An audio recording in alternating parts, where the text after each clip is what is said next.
Well, as I stated in the prior video, we got a mistake here that I have to correct. We're going to see how long it's going to take to sand this off. 220.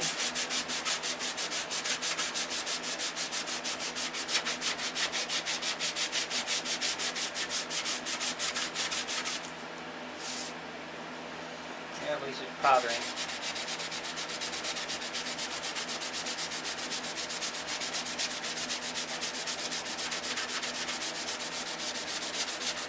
I am disappointed in myself.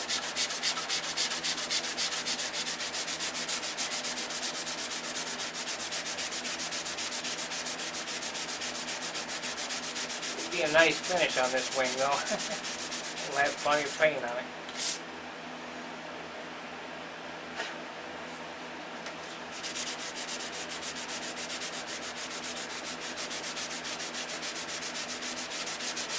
We'll dust some primer on it, sand it out, and shoot some yellow on it. Chartreuse.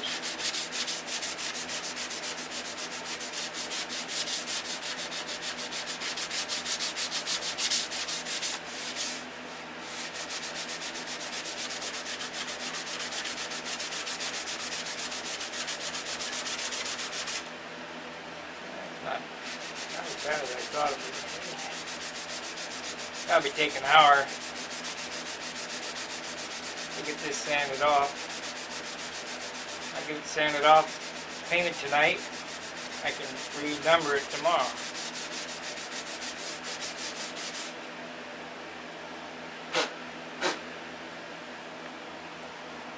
Just heartbreaking that this happened. Because I did such a good job getting it on there. It was perfect. But at least now, with doing that 16, cutting the stencils a different way, I got it figured out. Now, the movie is still saving right now, and it hasn't been uploaded.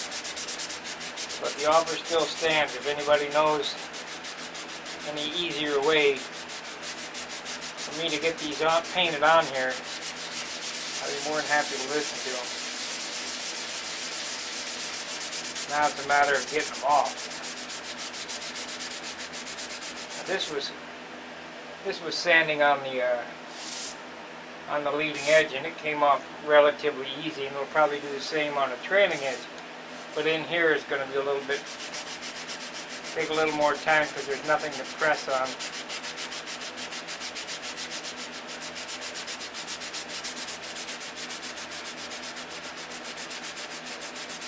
But I kind of just wanted to show you my attitude on this. If it's not perfect, if it's not right, I'm not going on. I'm not going to, there's no sense in building this thing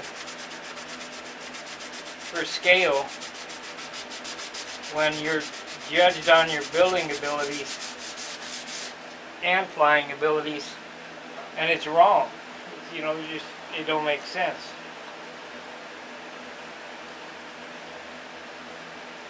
So I'll do whatever I have to, whatever it takes.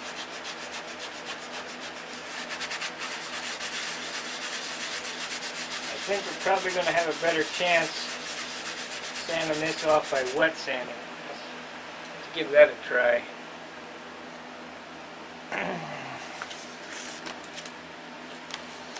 I had a piece of 600 here. That's 1200. This is a small piece of 600. Let's give her a whirl, see what happens. I might have to run to AutoZone to get some.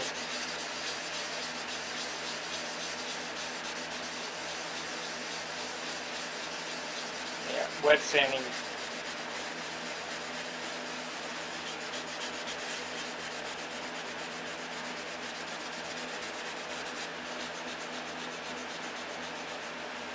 Wet sanding's the way to go.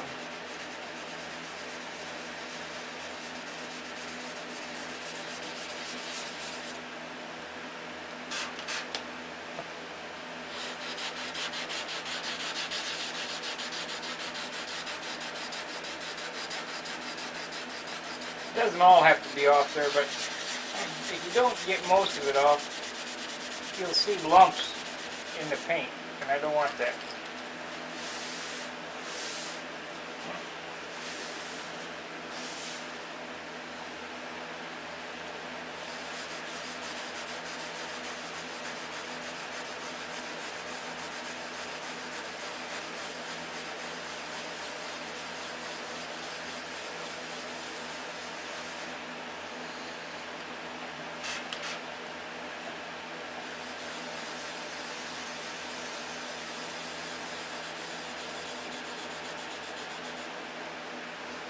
Stay off that edge.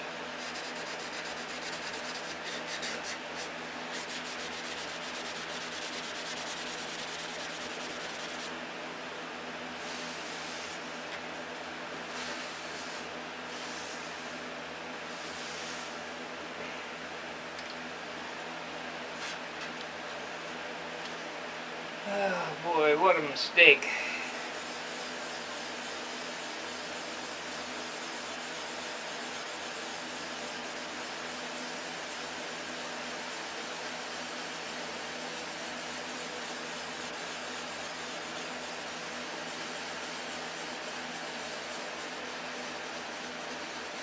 The other fortunate thing is that the numbers go approximately over the top of this, just at a different angle. So that'll distract you from any imperfections that this job might leave.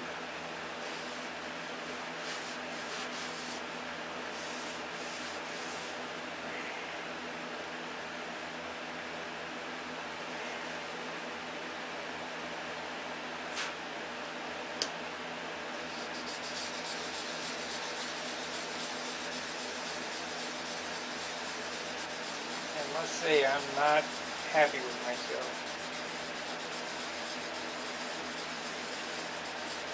Stupid.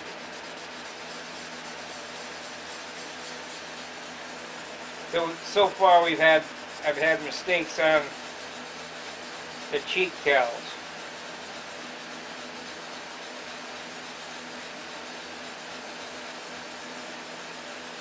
Now the lettering.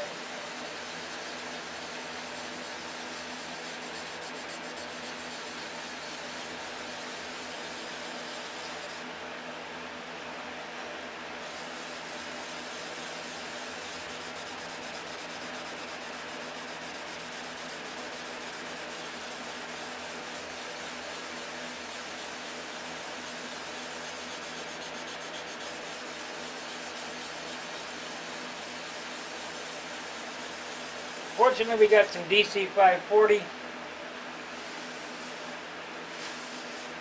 That should hide this pretty good.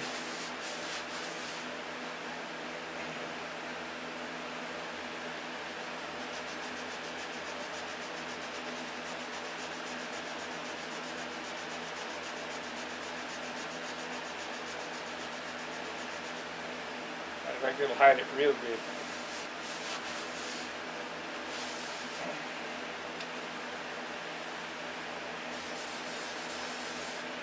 So what I think I need to do is first need to sand it with 320, then hit it with the 600.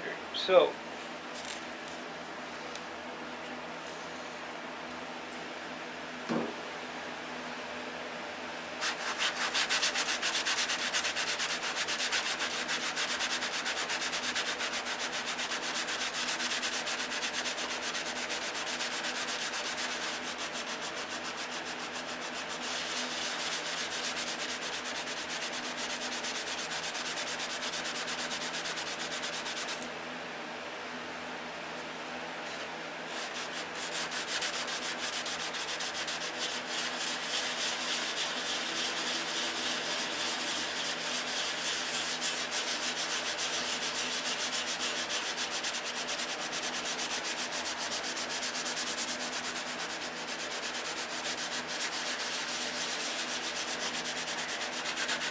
So what I'm going to do is I'm going to shut the camera off. There's no sense in you watching me sand this for hours and hours and hours. Whatever it's going to take to get it off is what I got to do.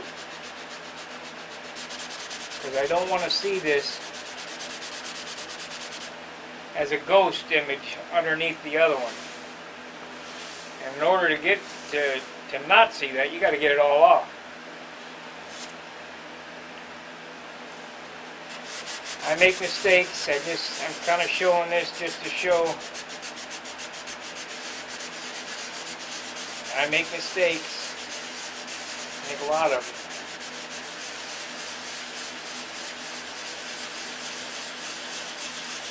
But you gotta correct them.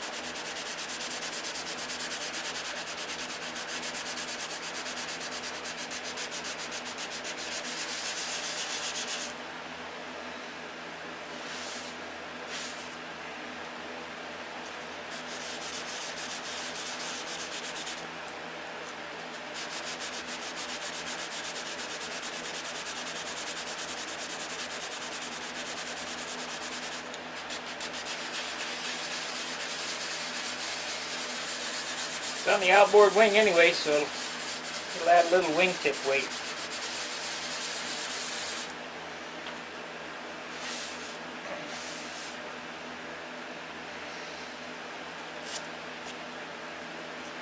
I think I'm going to have to take a break from this project, so I'm getting disgusted and burnt out. I figured that I could have finished it this week. But I've been working 2 weeks non-stop on finishing this, and it's been nothing but mistakes. And I'm just not gonna settle for less.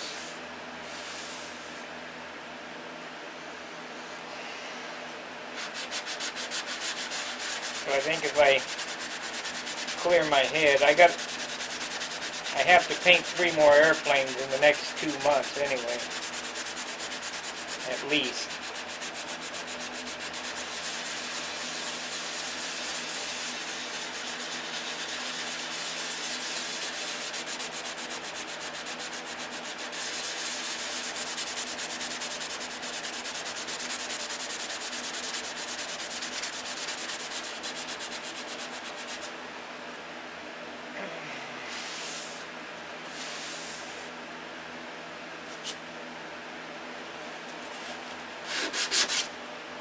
Take this flap off so we don't get it all dusty or crap aileron or whatever it is.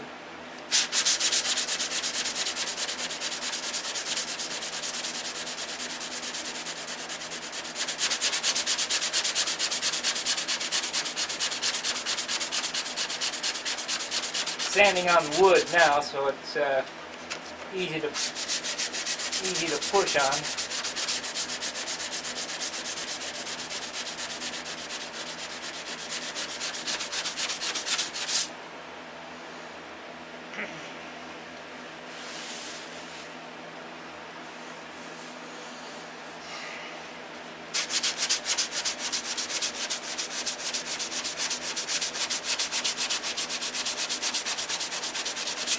Yeah, I think the paper's lost its grit. Really not quite dry enough, but I want to get this underway. I'm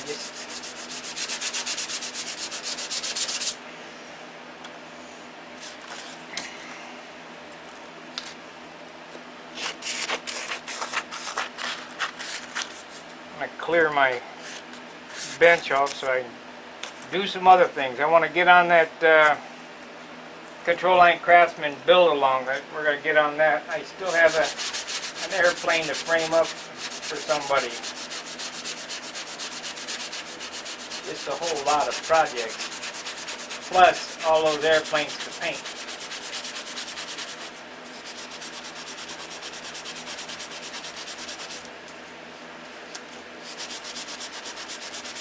And a stunt paint job is a lot easier than a scale paint job, because it doesn't have to look exact. Yeah, it's just my opinion.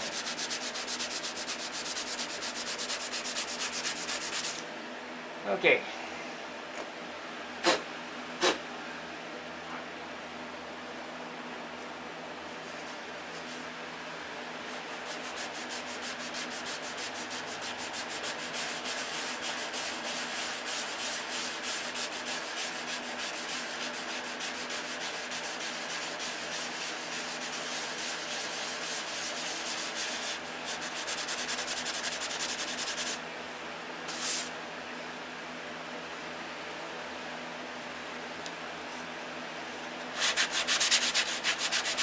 So far on this project, you've seen me take a sanding block to my cheek cowls and grind on them with 80 grit sandpaper.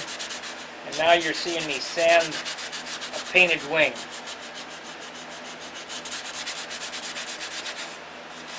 Not one of my better jobs.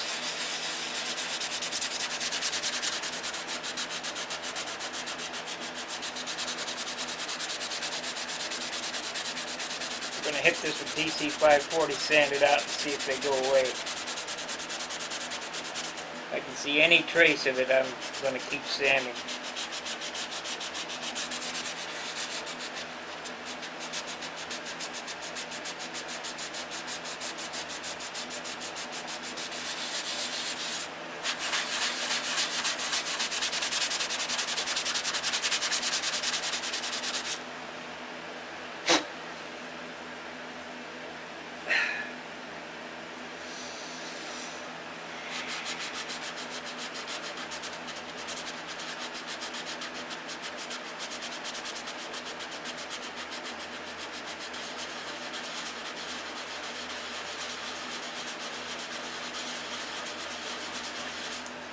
I suppose if you rubbed on this long enough, you could sand right through the covering.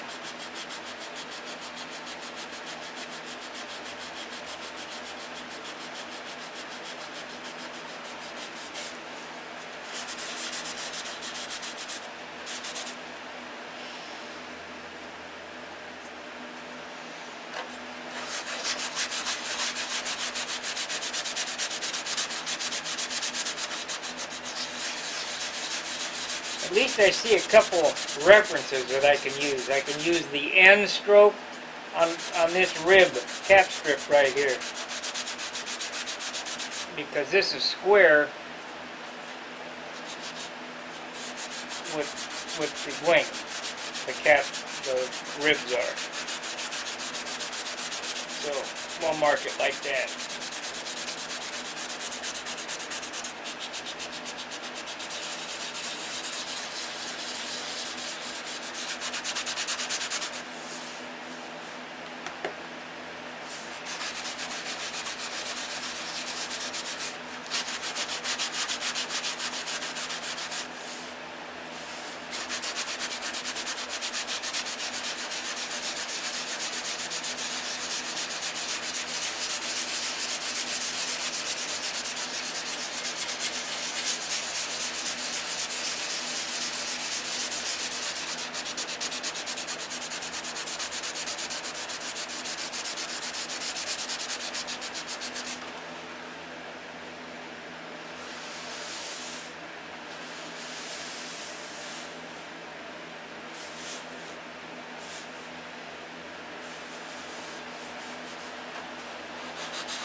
Remember, when sanding, use your hand. Don't use your eyes. Use your hand.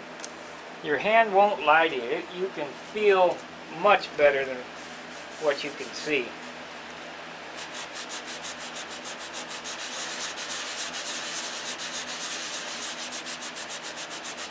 Now, don't not look at it, but you guys get the drift.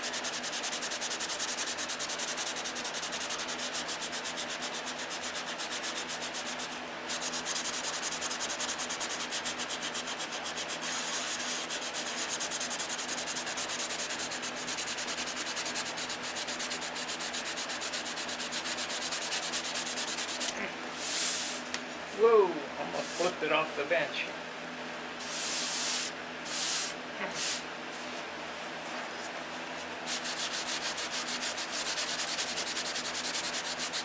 So I've sanded it with 320, and I got most of it off. I'll come back here real quick and give her a once over with wet and dry 600. Shoot some primer on it. Sand it, shoot another coat of primer on it.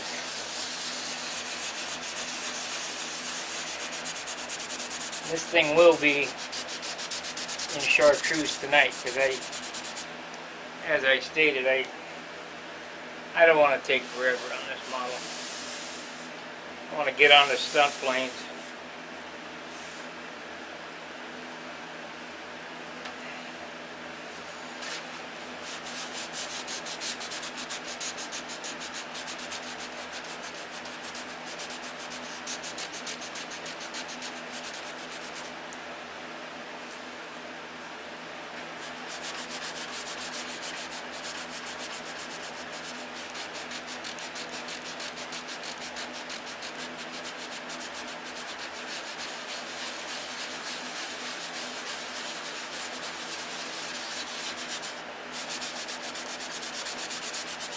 I'm probably going to build another scale model, but it will probably be a Thunderbolt Warbird. I have a set of scale plans. They're a little too small, but we'll take them to Kinko's and blow them up. I built something around this size as a Thunderbolt.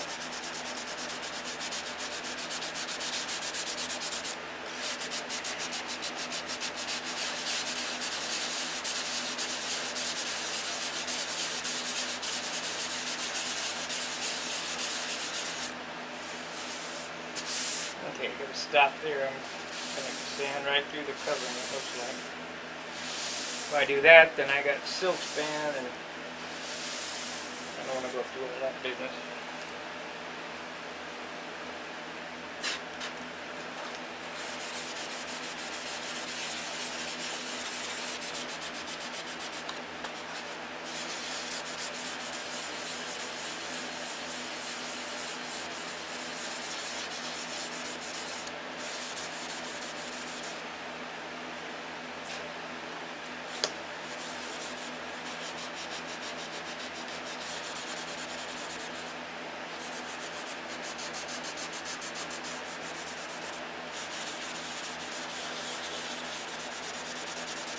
Okay, let's hit it with some DC 540 and see how it looks.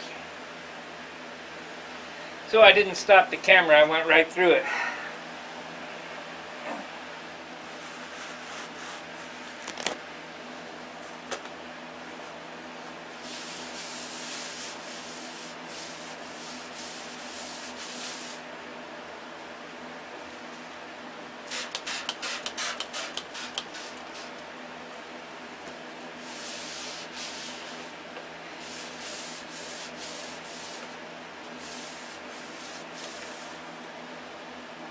This thing will be pretty when it's cleared. Kind of a pukey color, but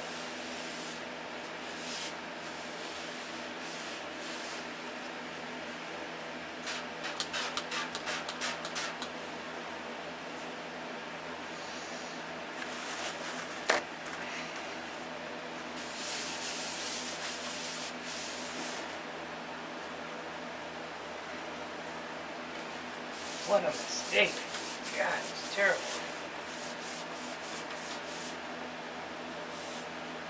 I want to hit this leading edge here and get these scratches out.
Alright.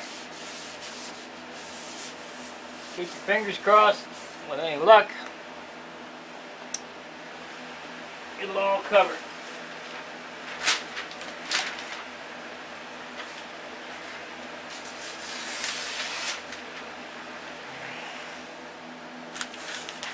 Remember, you can see it through the primer. It'll stick out like a sore thumb under paint.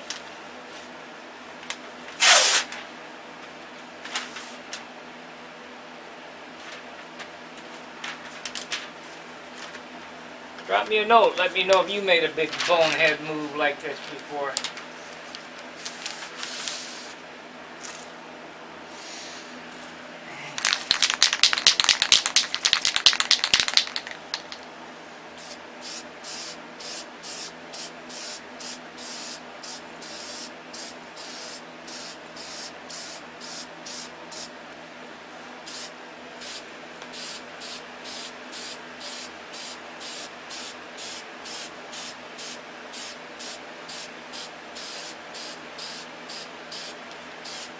And I can see a spot right there. And the one up there. So it's going to take a few coats of DC to sand this all out. You know.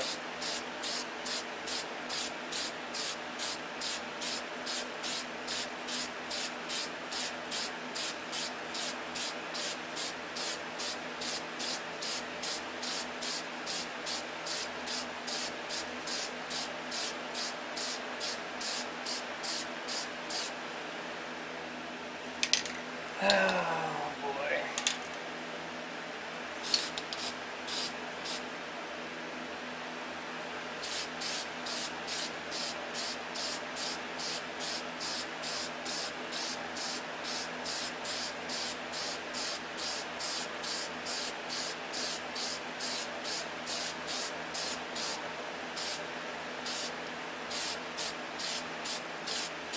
So I'm going to cut the camera. We'll wait for 15 minutes, come back. I'll do a sand out on camera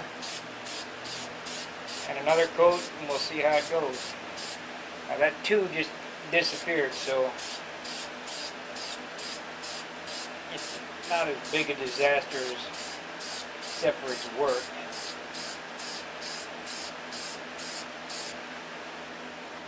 So we'll see you in a short. If I can find my remote.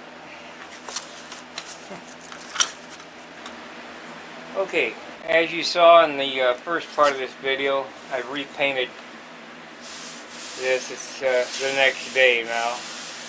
And I laid out a piece of tape.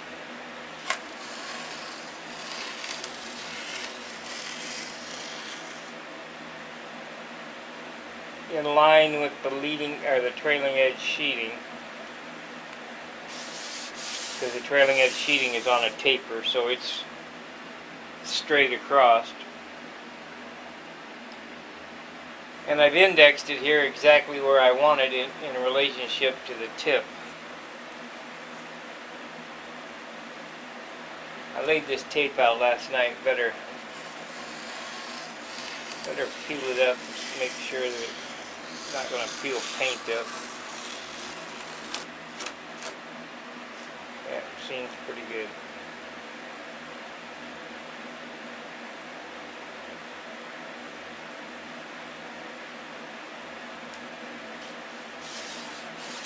We don't need that stuck down real good. And I made my stencil. And now we're going to lay it down. I picked out the center. And I've saved the letters for the back mask.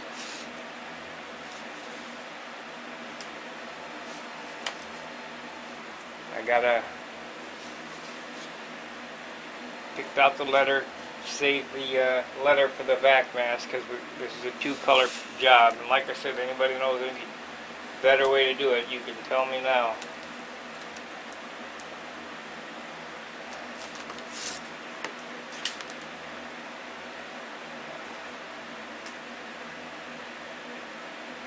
I put it on my index mark. Make sure it's straight on my tape guide mark. And we'll start pushing it down.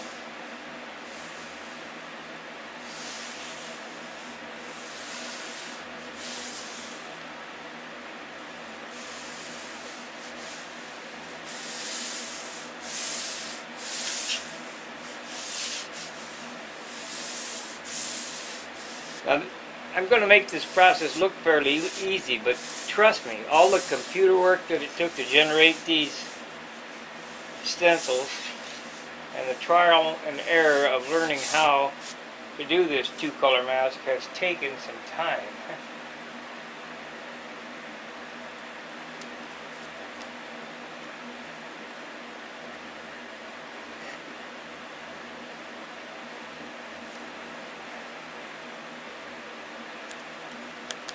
Now when you're pulling this off, because it's a two stencil mask, you don't want to pull up the other stencils, so you got to be real careful because there's an outline in this as well. And we're going to use this first stencil to index the back mask.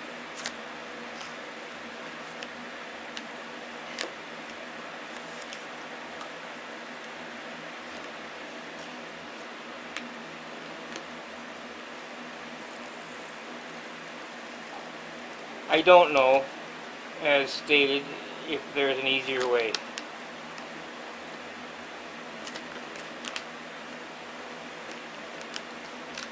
If there is, I'd like to know it.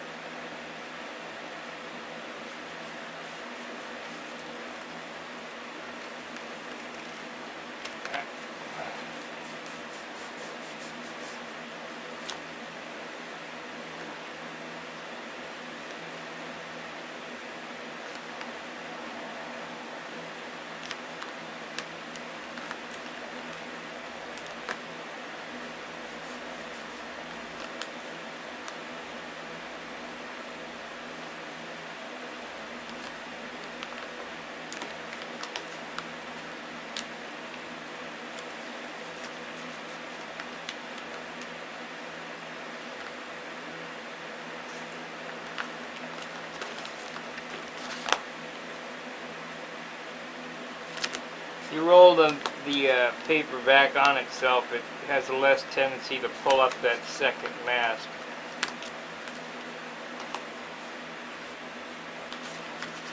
I mean, you just don't want to rip it off.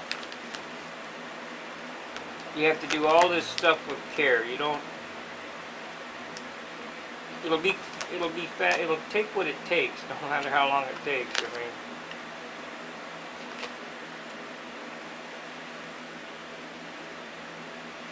And it was an inch off too.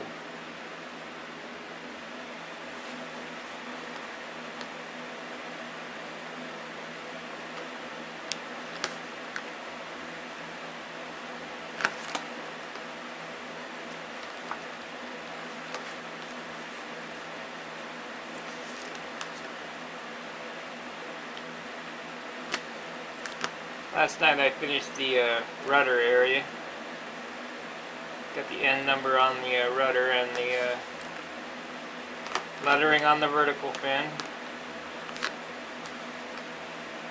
I still need to make that decal. There is going to be one decal on this model. There's just no, it's too small to paint on.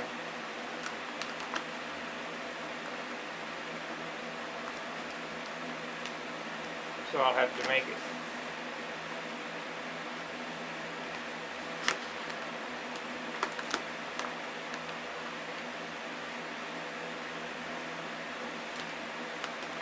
Sanded my canopy and removed the fine line tape from around the bottom, and it came out real good. It's ready for clear.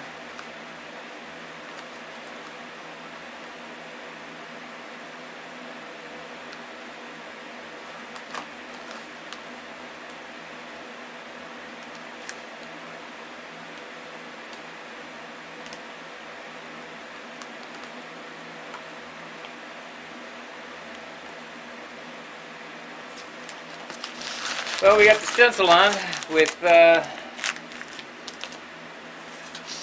without too much difficulty, so that was good. And you'll see here, it takes 10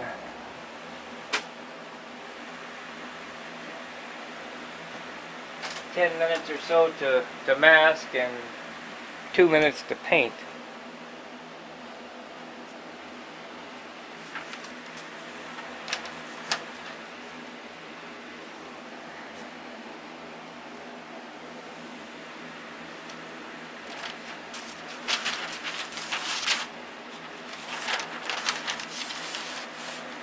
I buy this by the roll at the body shop.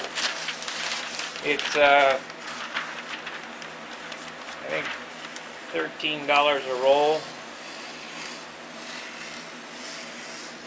It beats the heck out of newspaper. Newspaper leaves print,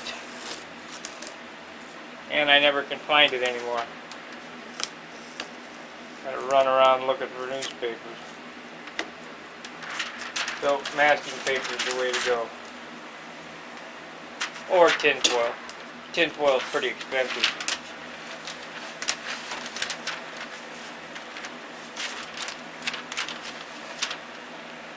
They have a masking machine where it automatically puts the tape on the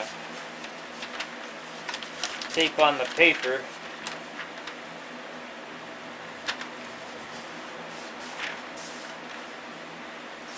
But I've never liked it. I mean, I suppose if I bought a professional one, just don't have all the money to buy all these professional tools.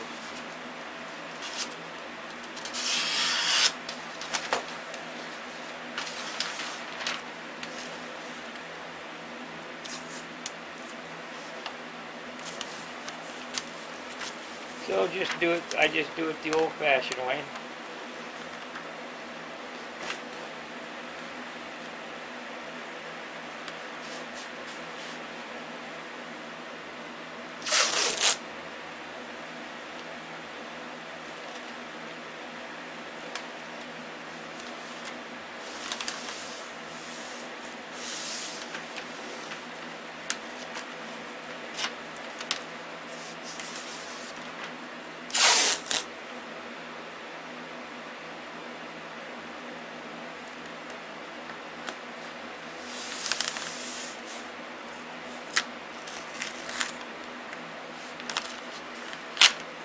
Now, you got to make sure that you, and I made a mistake there, you got to make sure you leave enough room to pick out the second row.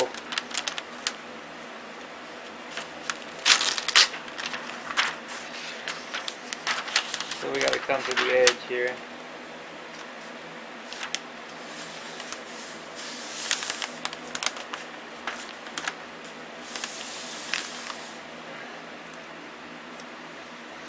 I just tore that paper. Make sure that you cover that paper, especially if you're painting red. Red has a way of finding every hole there is. It doesn't matter. It just, red is a strange color. And if you're painting inside your house as I do, red dust is going to be on everything.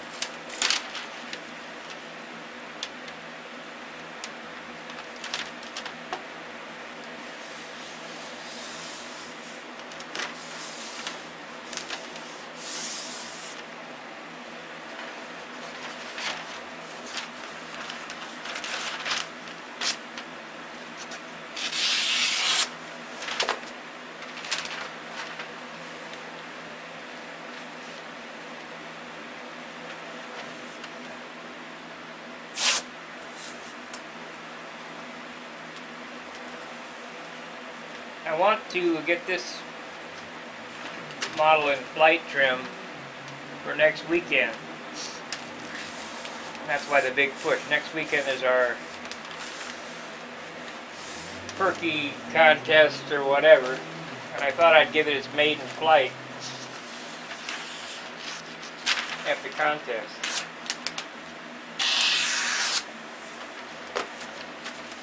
Not entering, it's not a scale contest.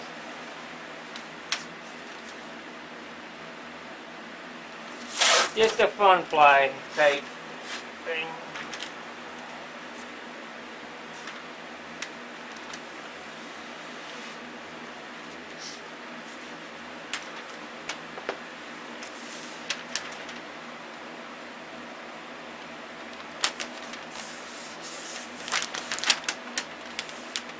Okay, we have it taped. I think I'm going to have to run the compressor, so I'm going to shut the camera off, run the compressor, and fill it up. then we'll come back and spray it.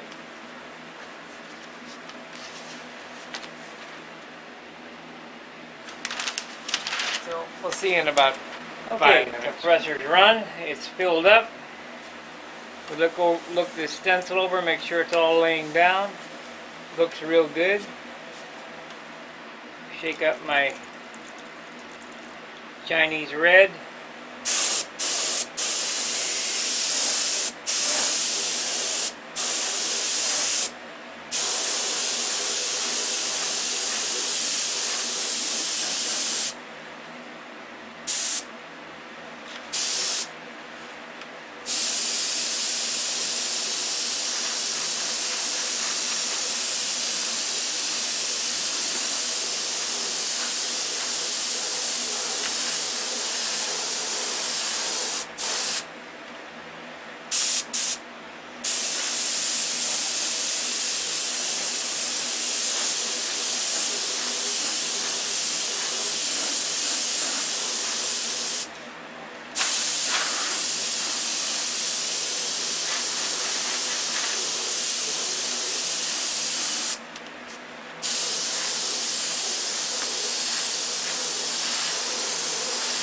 Remember, be sure to like, subscribe, and donate if you can to help me keep these videos coming.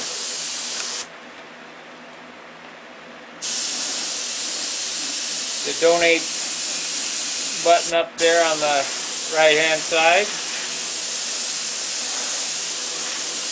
And share the videos. Pass them on to your friends. This is what it's all about. Sharing the knowledge that it's taken me 50 years to learn.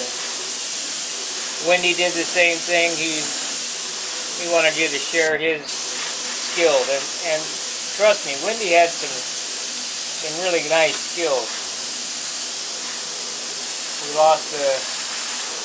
lost a good modeler there to attrition. Well, no, he didn't die, so it's not attrition, but he got fed up. Whether you agreed with him or not, he was a good craftsman.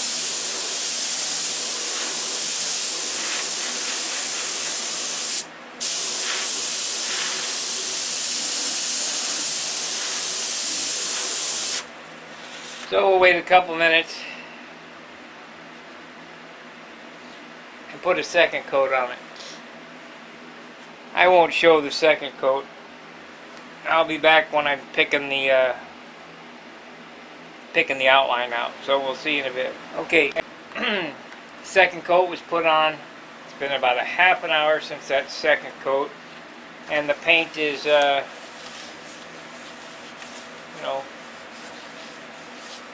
not completely dry, but it's dry to the touch, so that's close enough for us laying the other stencil. Now, the last time I had picked this out, the outline out, and then I laid this stencil in. I thought that it would probably be best now, since I've done this a few times, to index it with that line in. So we're going to backmask this by laying this down inside, back where it came out of. Try to get it in there perfect.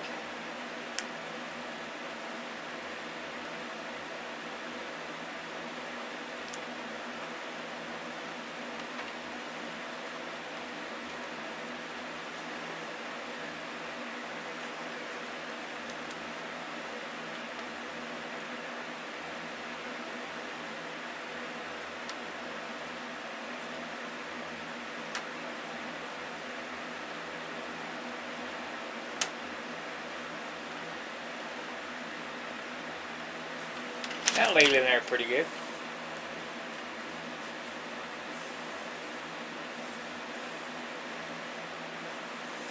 Push her down real good.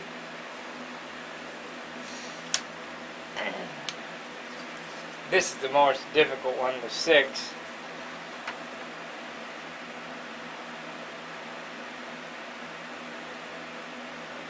And the end was difficult too, because it's like spaghetti going everywhere. But we'll see if we can get this in there.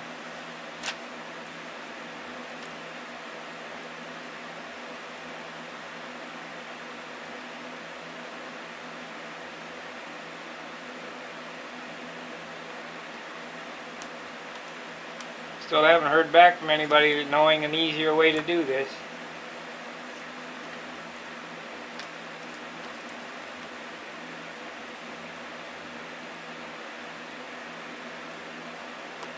I figured Charles would have piped up for somebody who does graphics.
Why did that lump up there? It must stretch just a few thousandths when you take it out. Because these complex letters never lay down exactly perfect on the edges, so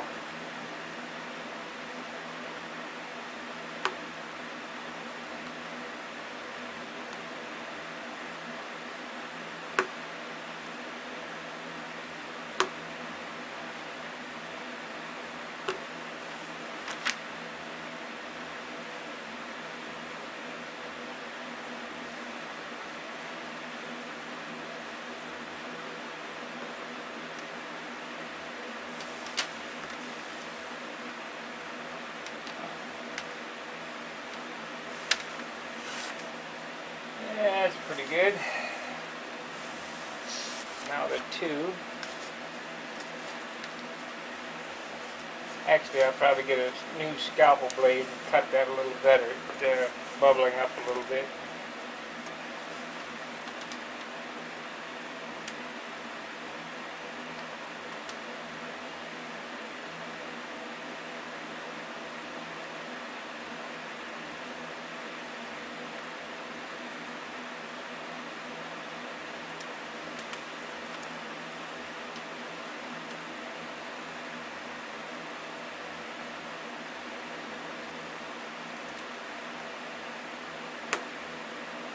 Come on.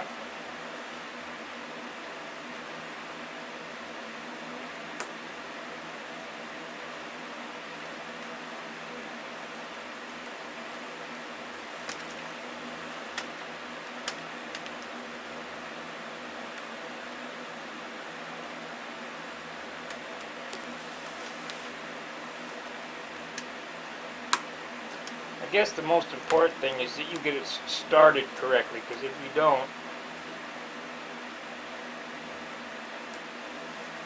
it compounds.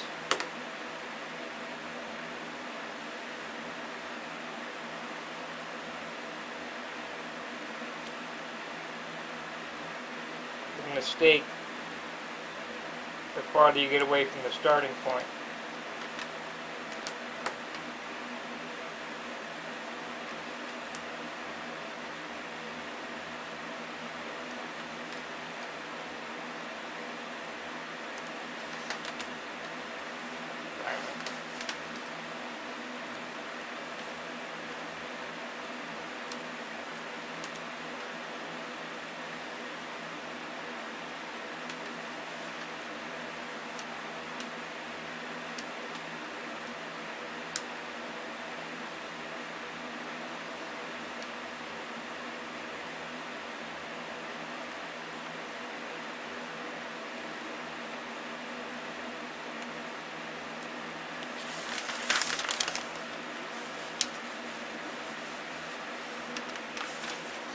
So let's get a new scalpel blade and cut this. Got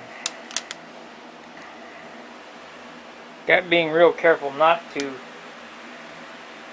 poke the covering.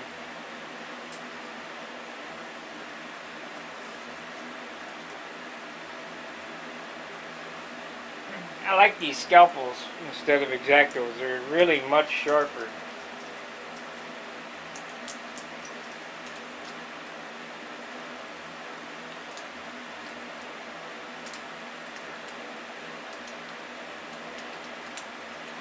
They're a little more hazardous to your fingers on how you have to load them than an X-Acto blade. That's probably why nobody uses them, but and you can't really bear down.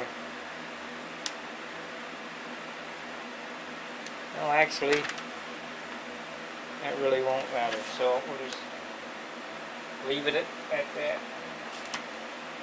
Put a piece of tape on it. And now the N.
Okay, I have it back masked.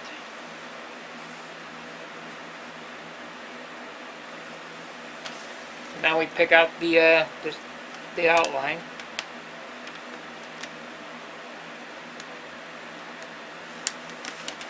Remember, be careful not to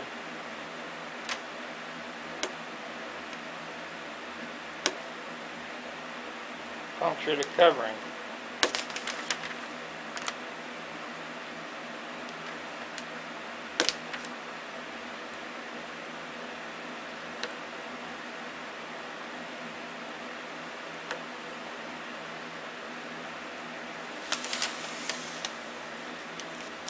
Probably some tweezers would be good here.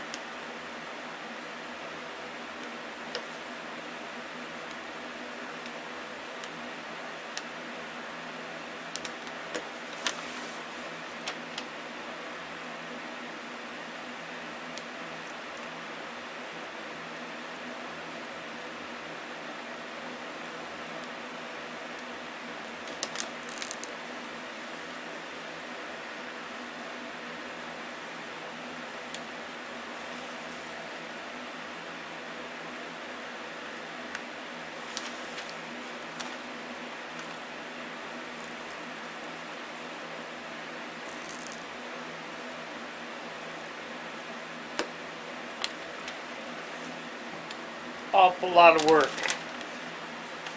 for not much color change. If it was a black outline, in my opinion, it would look better, but that wouldn't be scale.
For you guys who are using a plotter at home, I found that with my plotter, when I make something in Photoshop and I outline it, the default setting for the outline or stroke outline is 5 pixels.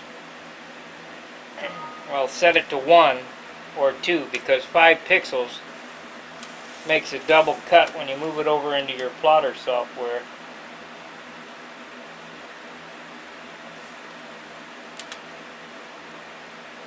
And that's why you see like a slight thread.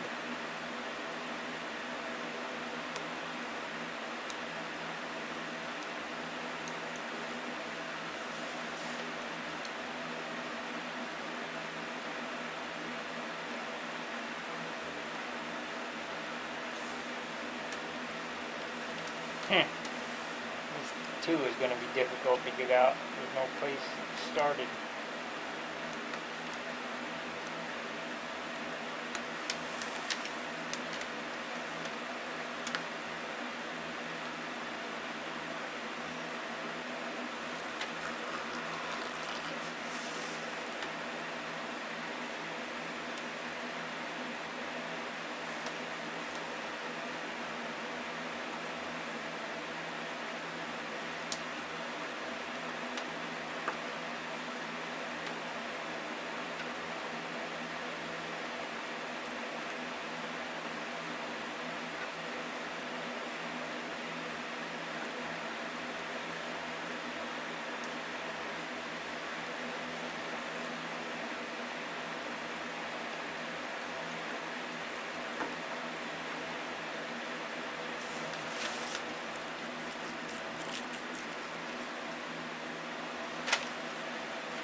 And that thread that I'm talking about is right here. You see this? This is like a 2 pixel thread coming off of here. It double cuts the line. Did I have to take that off? No, but I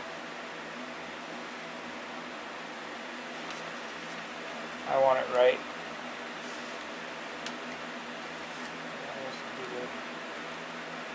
Best place to pick here.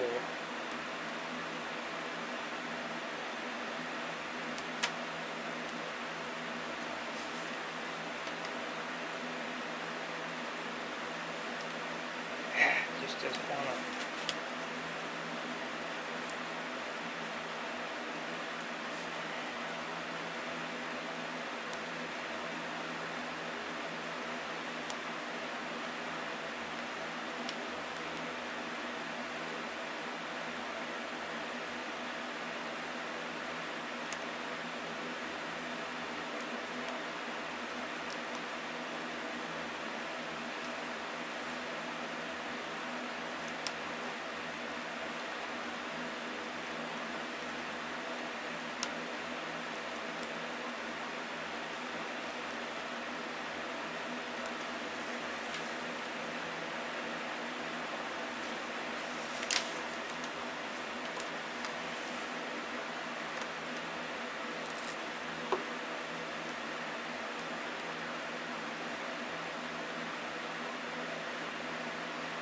Not only that, if you think about it, your cutter blade will wear out twice as fast if you're cutting 2 lines per stroke. Twice as fast. So make your pixel 1 or 2 instead of 5. So that's another trick I learned.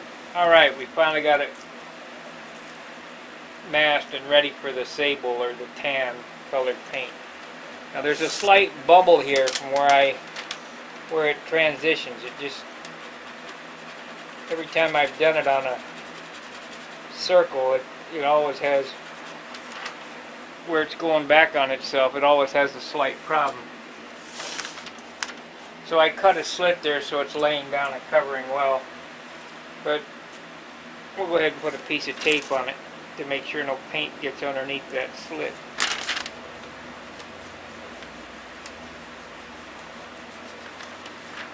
Does it matter? I don't know. So now we get the tan paint, or make sure that it's all laying down real good. 2 minutes to paint, an hour to mask.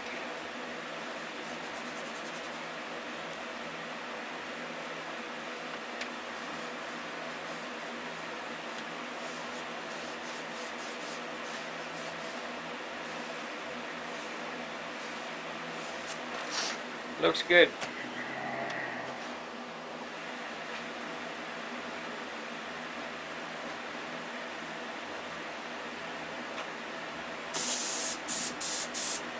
Let's see, I know I had some thinner here to clean this airbrush with. What did I do with it? And a bottle of thinner.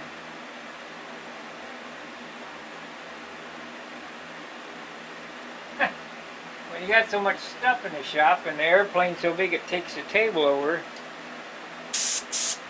I tend to lose stuff.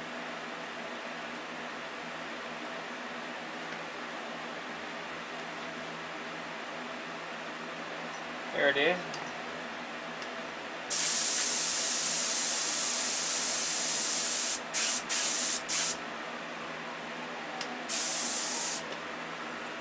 There's not the airbrush.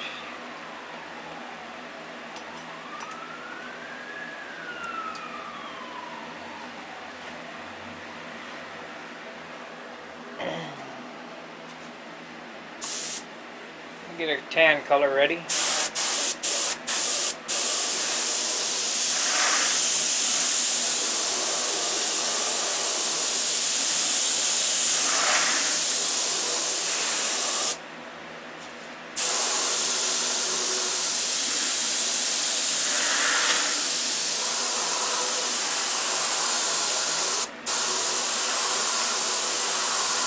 Don't forget the inside of them zeros, or the sixes.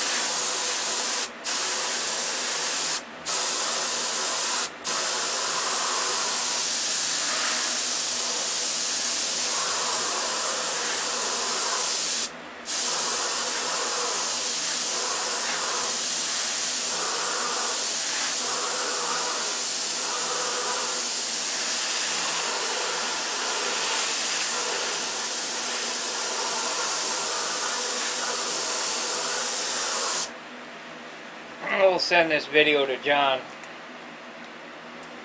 to see if that's how he did his. I don't believe so. To me it looks like they're brushed on.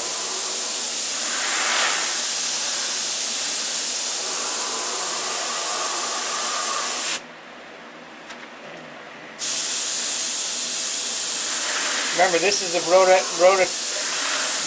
prototype shoestring kit. I've converted this one to electric. It's normally for a large 4-stroke engine.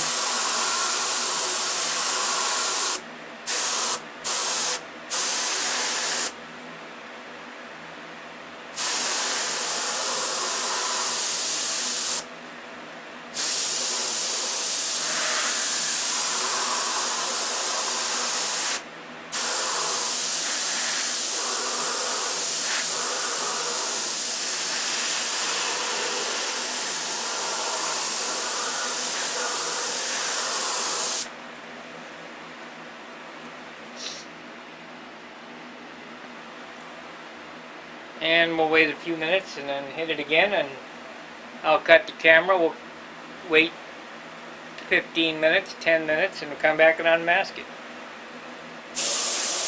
I'm going to get to the 16s on the fuselage today.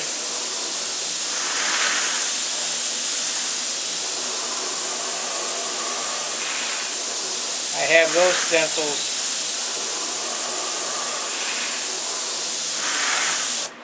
to a point where they will index. I think that's the biggest thing that got me out when I first started doing this. I was just freehanding it like I would a stunt plane. Well, I know I haven't been around modelers long enough. There's always some kind of controversy or criticism. Well, this ain't right, that ain't right. So I can only go by the free views and the computer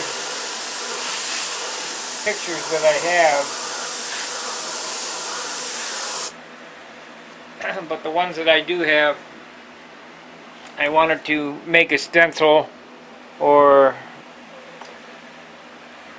decal or whatever that will index itself to the exact place that it goes.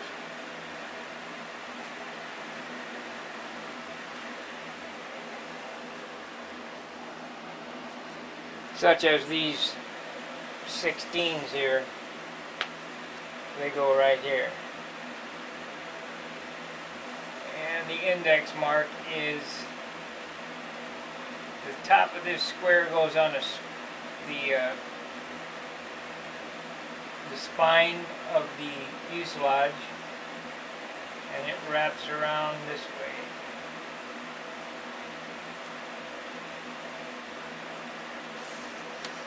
And that way we get them both in the same place on both sides. And at the,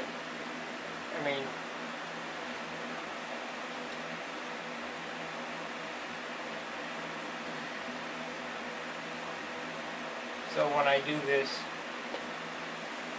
I will take the other side and it indexes off of this side,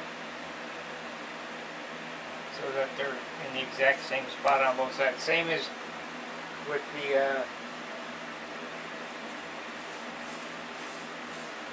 the numbers on the tail.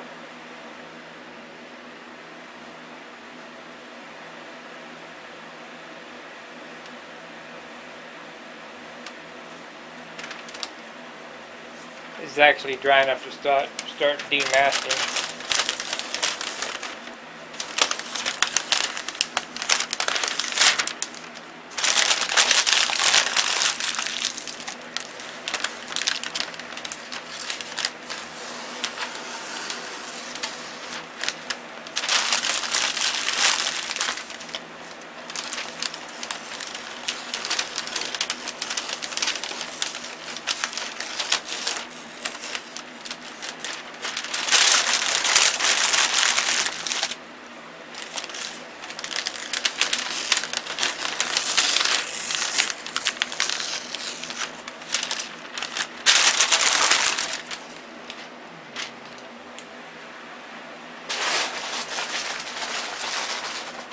This thing is so nose heavy, depending on how it balances when I clear it will depend on how much clear I can put on. I might be able to put a gallon of clear on this thing, it's so nose heavy.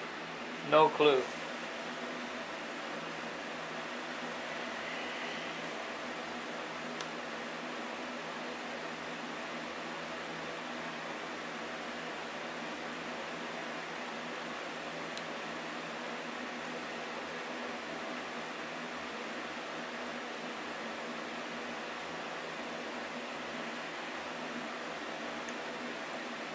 You folks demask whenever it makes you feel comfortable. I like to demask as soon as possible. I don't like this stencil, masking tape, whatever, on the paint very long. The next thing is if you demask like I'm doing here, the paint is soft, it's not brittle, and it doesn't crack at the line. It leaves you with some flashing.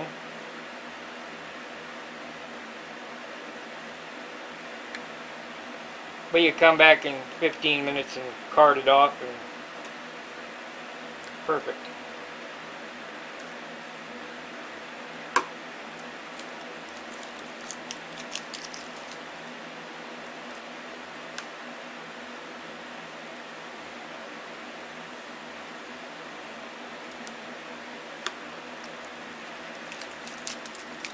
all goes well, we'll get another nice job like I did the first time.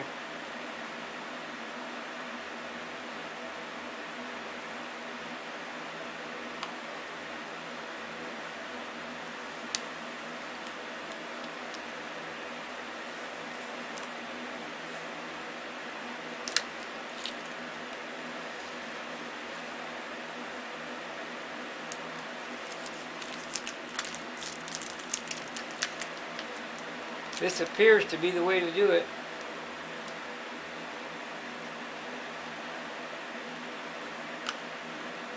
There might be an easier way, but whatever that easier way is going to be very similar, I'm sure.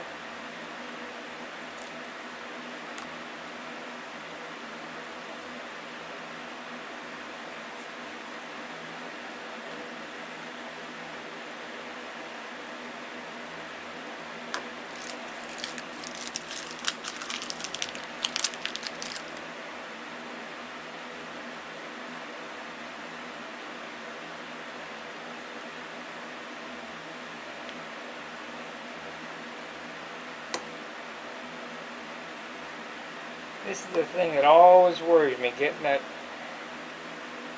first pickup.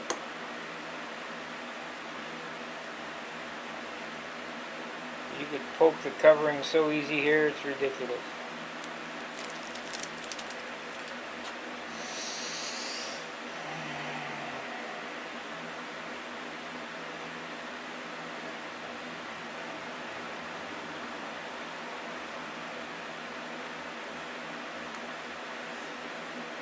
Tweezers would be good.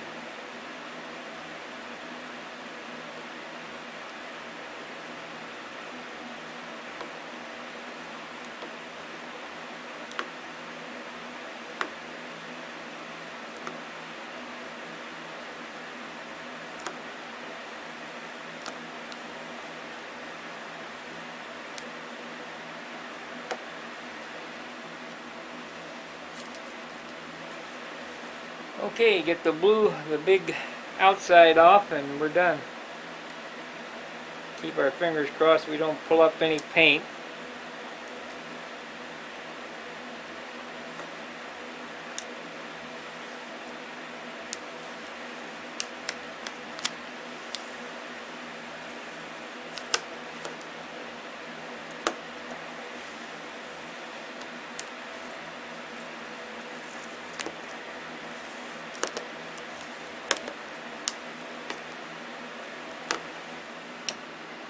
One thing that you might want to consider when doing this is don't pick it straight up. You'll be pulling the paint off. Roll it back on itself. It still could pick the paint up, but it has less chance.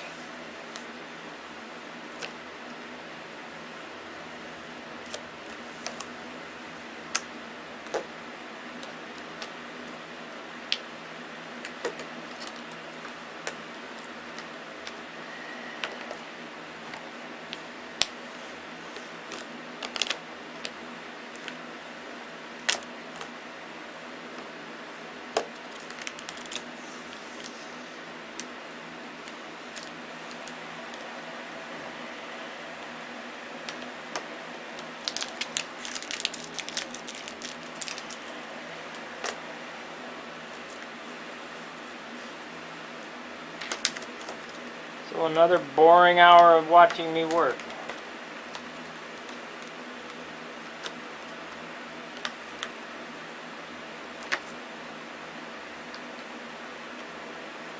The thing that kills me is that YouTube won't let me allow me to have any background music or television. Copyright. And I guess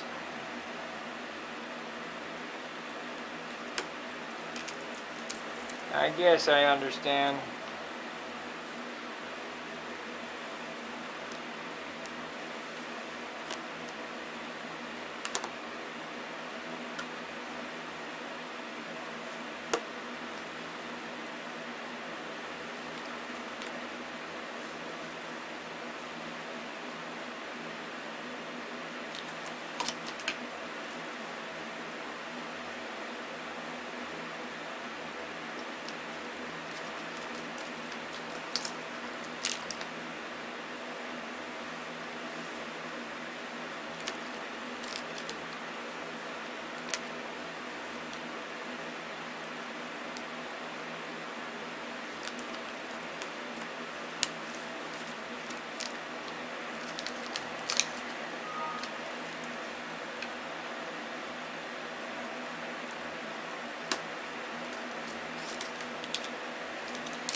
far it looks pretty good.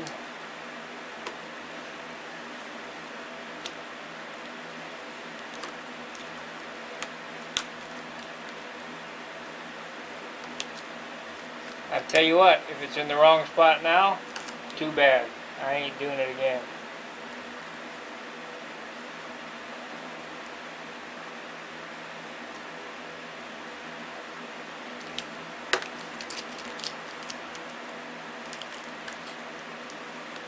But I checked several pictures and photographs and measured and indexed, and it seemed like it was in the right spot. So.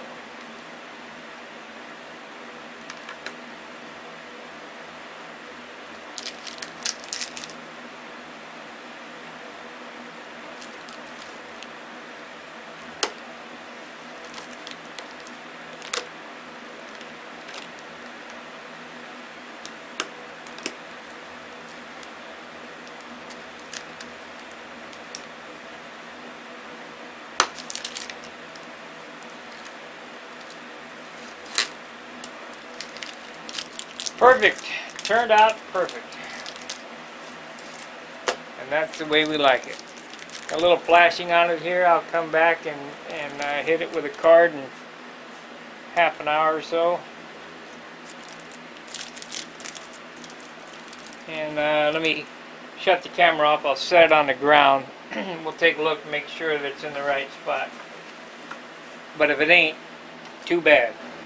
Okay, sighting down the wing, it seems to be in the correct orientation, and it's the same distance here as the 16 is on the wingtip, just like the real airplane. And then when I put the red stripe here, that will kind of even the space up. So I'm happy with it. It came out perfect. There's no missed spots or paint that pulled up. It's perfect. So now onto the 16s on the fuselage. I don't know whether you guys want to watch me do that or not. It's the same process as the 16 on the wing. The same process that we did there. It's all just time.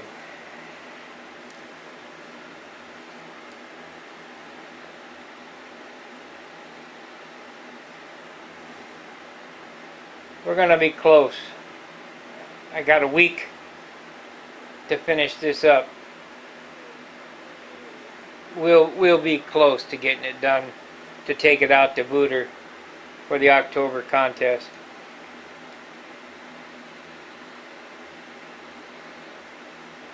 And it's maiden flight. I also figured out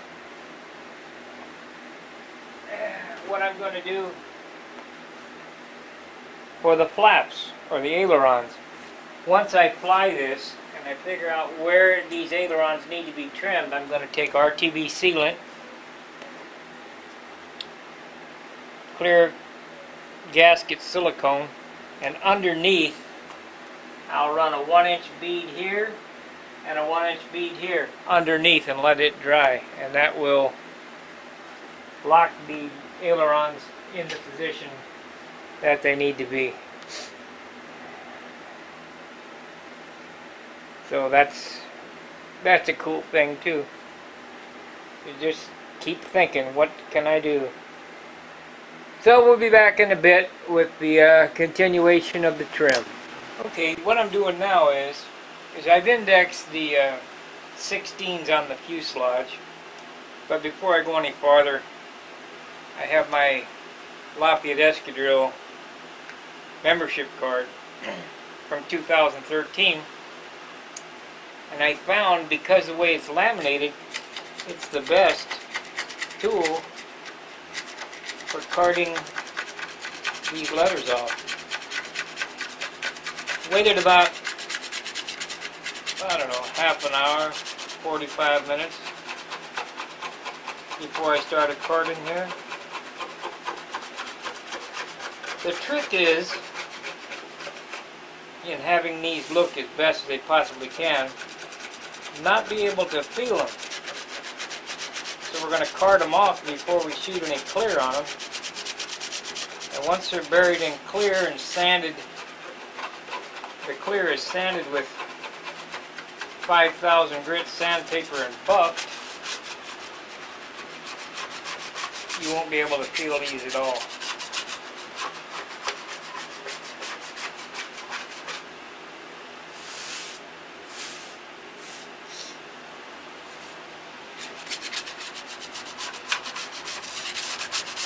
So, now I know Wendy says, oh, do the bottom first. I didn't. I did the top first here. And it wouldn't have mattered anyway. Even if I'd have done the bottom first, I'd have still had to sand those other numbers off and repaint them. And actually, doing it on the top here helped because the finish is much better. The second time around, it's got more paint on it. And it's been sanded with 1200 instead of just 320 or 600. So it'll be fine.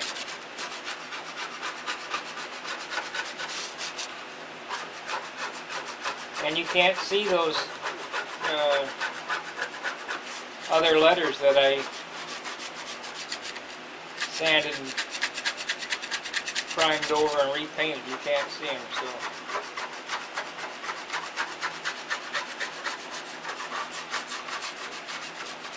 just aggravating that I couldn't do it right the first time.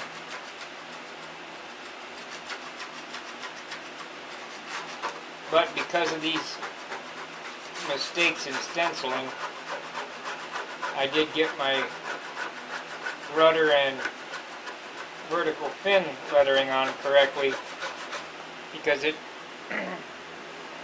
made me pay more attention to what I was doing. Because I guess these scale guys are real serious.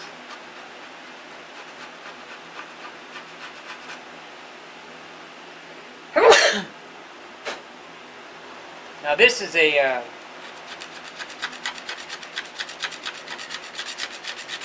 kit prototype that John will be offering of his airplane, and his airplane has won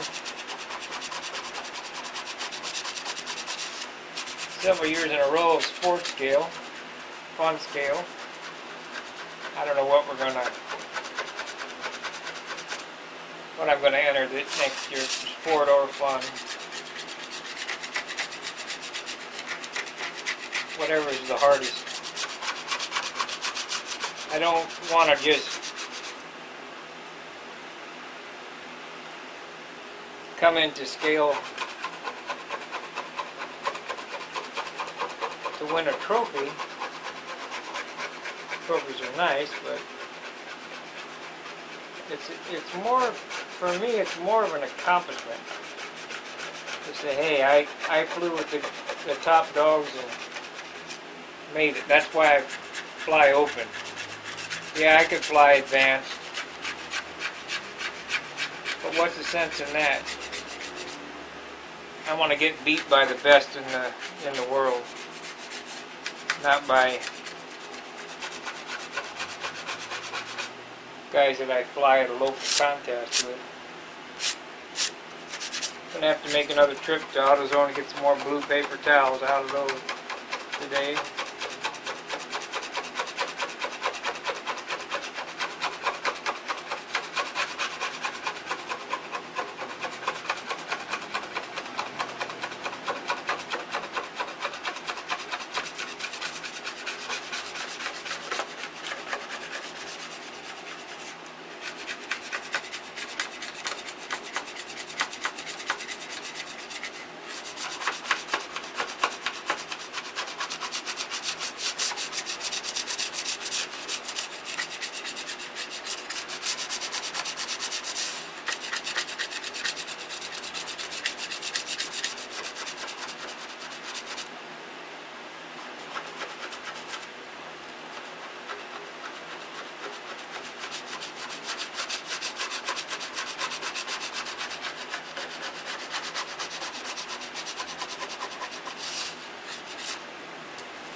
These letters came out absolutely perfect. It's just the way I like it.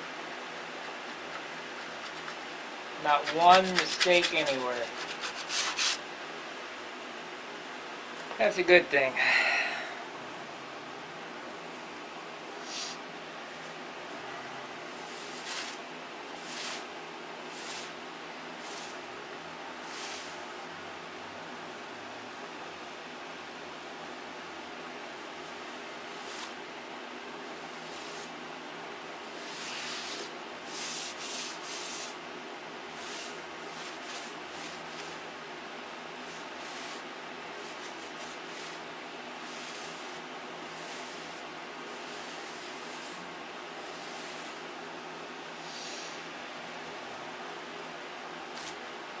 I'm extremely happy with that. So now, let me reposition the camera.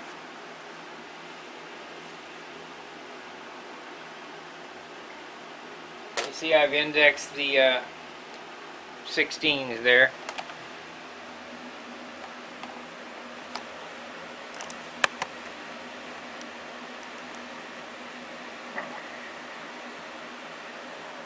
I got both sides indexed so that they're exactly straight across from each other, one looking down from the top of the fuselage.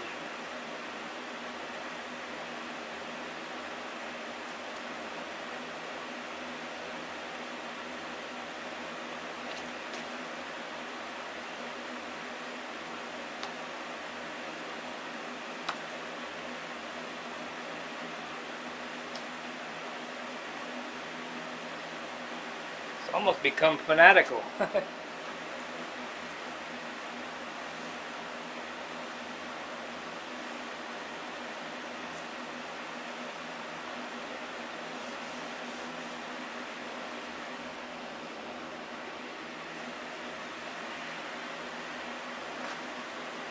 And now we peel this off.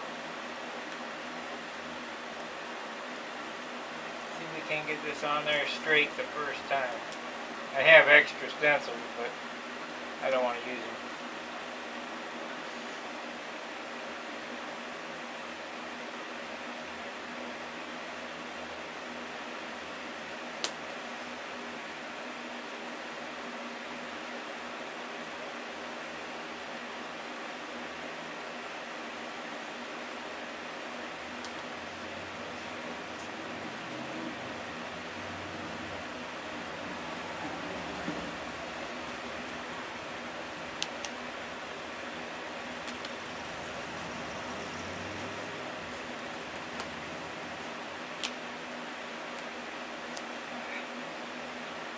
Because this is a compound curve, it might be difficult to get it on there.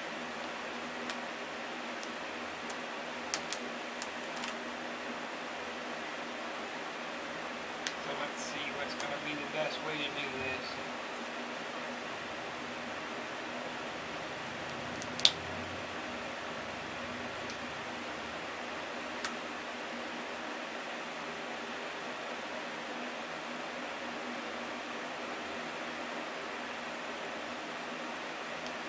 I want to get the bulk of the stencil to lay down flat. Any of the other areas I can push down.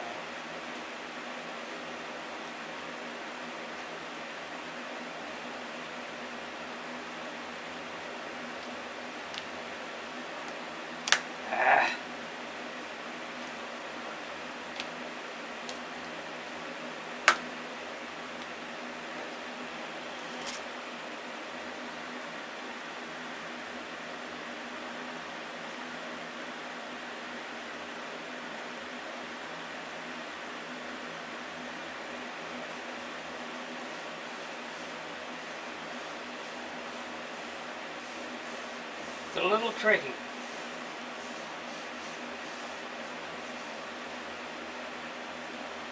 I think we're going to do both sides at the same time.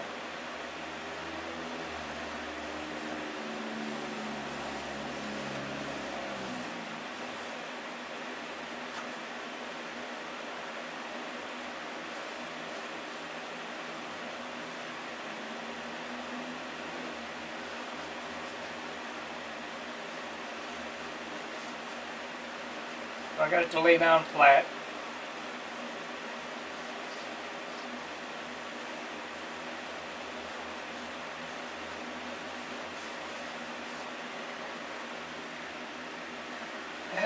Come to the other side. Let's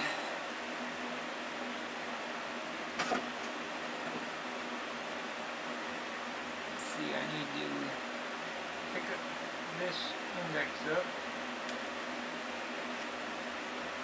rearrange it to this side.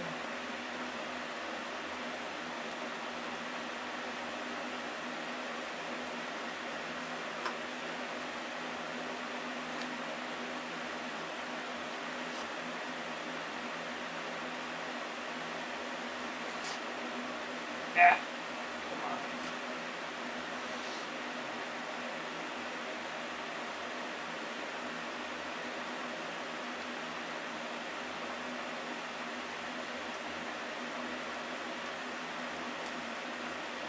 This is a learning process for me as I go.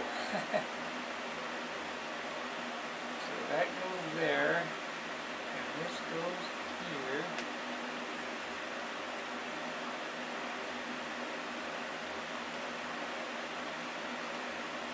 We want to do the center first.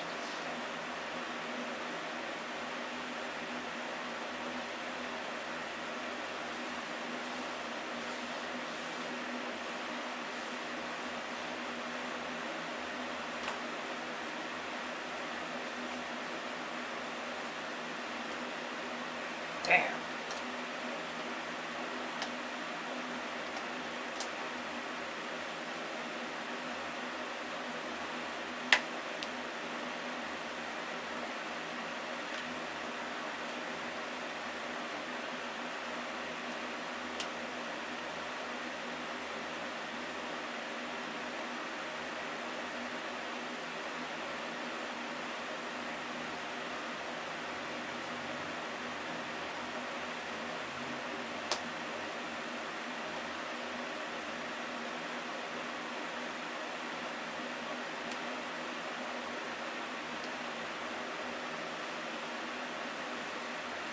Because of the concave of this, or the compound curves in this fuselage, you have to start from the center and work out to the edges.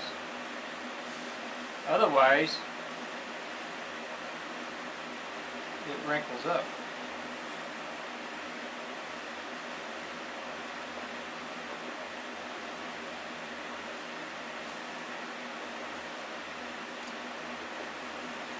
Looks like I got it though.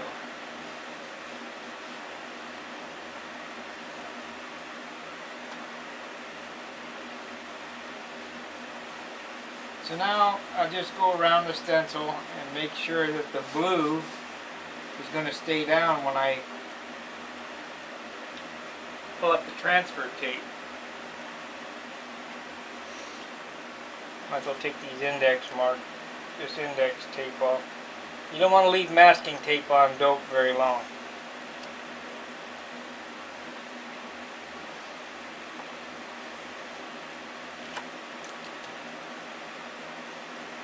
Actually, you don't want to leave anything sticky on dope very long.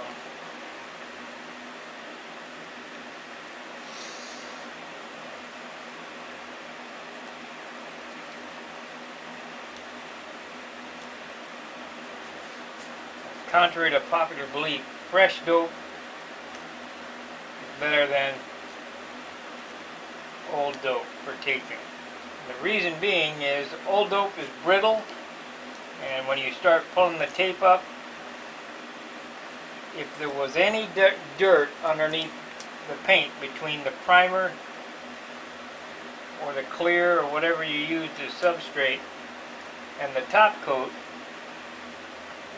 when you lift that tape up, you can bet that that paint is going to be lifted up. I mean,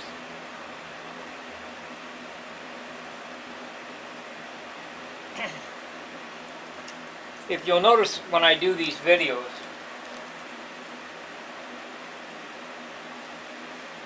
I very rarely have an issue, I better not say it, with tape lifting the paint up.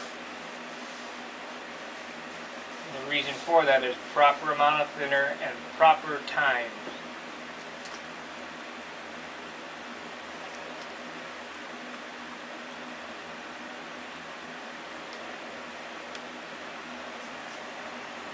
Eyeball this, make sure that it's close, and it is.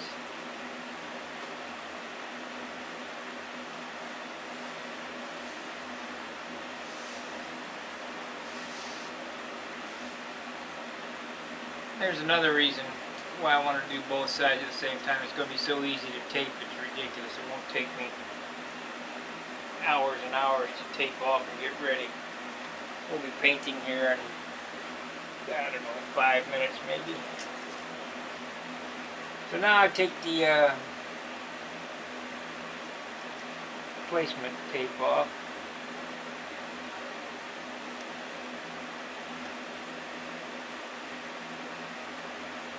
The hardest part of this is going to be putting the inside back mask on this. I can see that coming.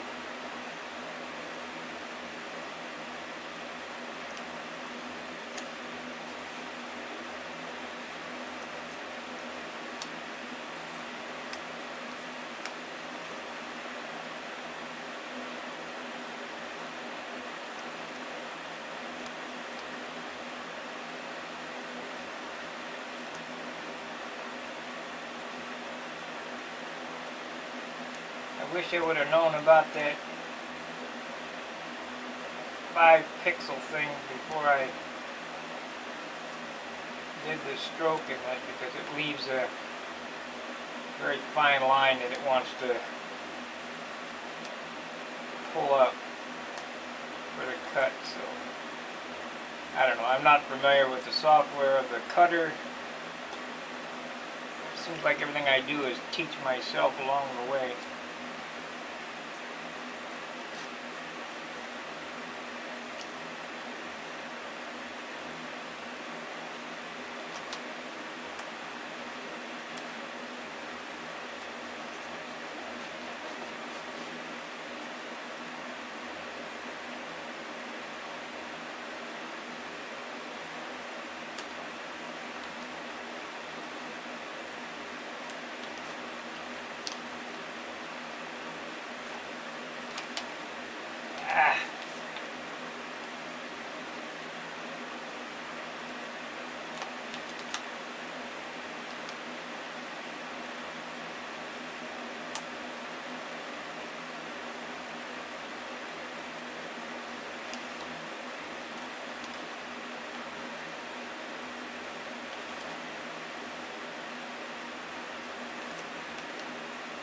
A lot of care has to be given when applying the stencils. You don't want to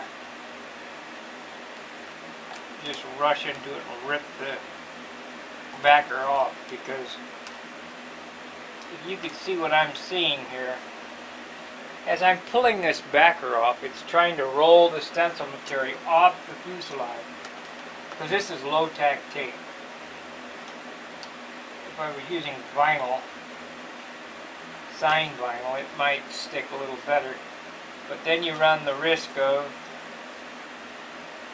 pulling the paint off when you take the stencil off. So this has the about the same tackiness as brisket paper, maybe a little more.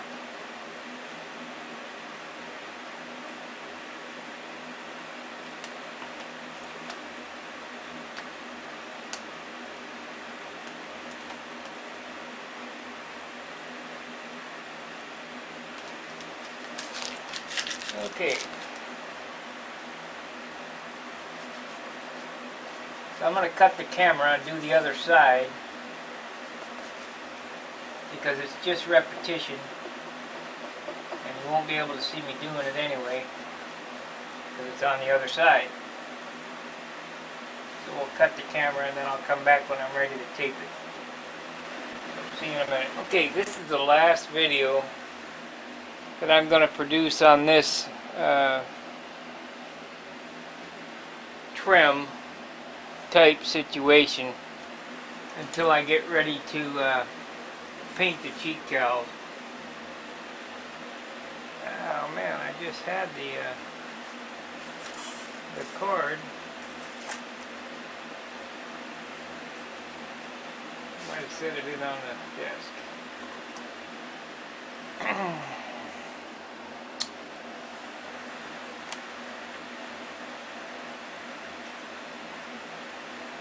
What I'm doing now is I've painted the 16s on the fuselage, just as I did the rest of these, where I did the back mask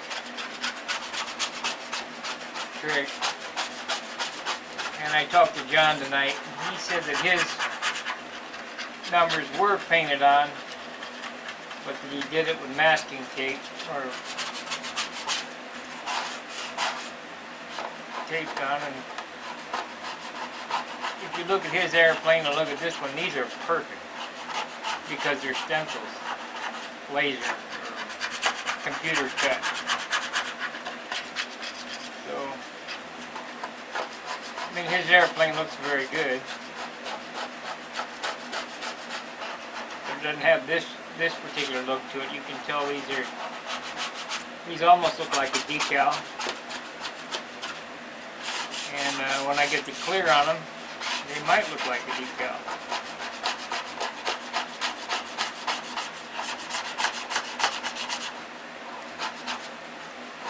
This is a little tricky here because this fuselage is stringers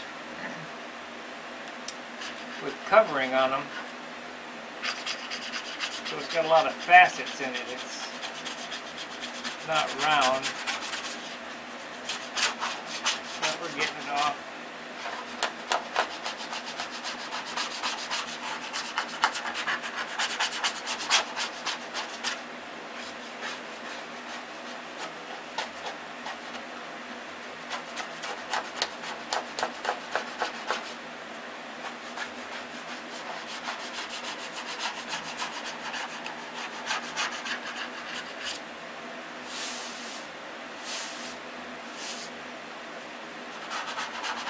What do you think? Do you think they turned out okay? I do. A lot of work on this airplane. I think 1 or 2 more days and I will have it to the point where I can fly it.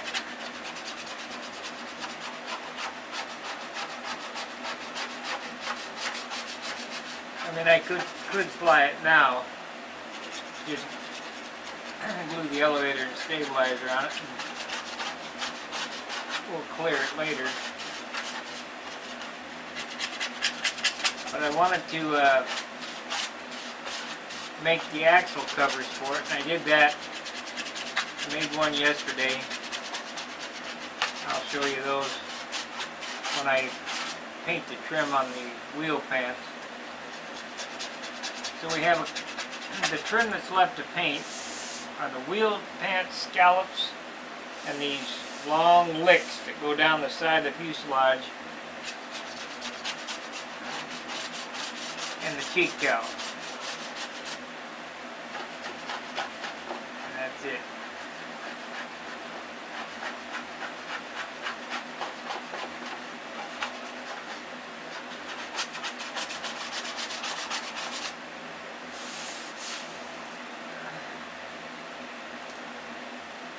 Need to glue the rudder on, need to glue the elevators on. It needs to be clear, it needs to have the licks put on this, the scallops on the wheel pants.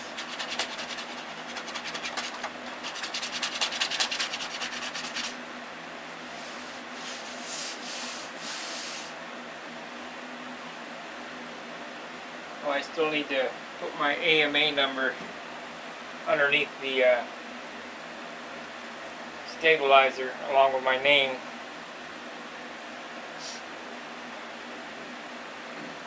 On the fuselage.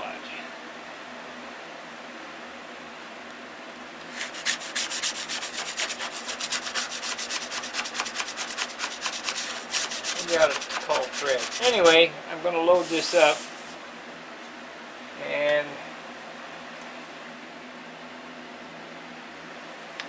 that'll be that on this. But it turned out pretty nice. Get you a shot of that 16 and the N numbers. They turned out real good. This airplane's going to look real nice when you get the clear on it. So I'm going to load it up and we'll see you on the next series of videos. Tie lines.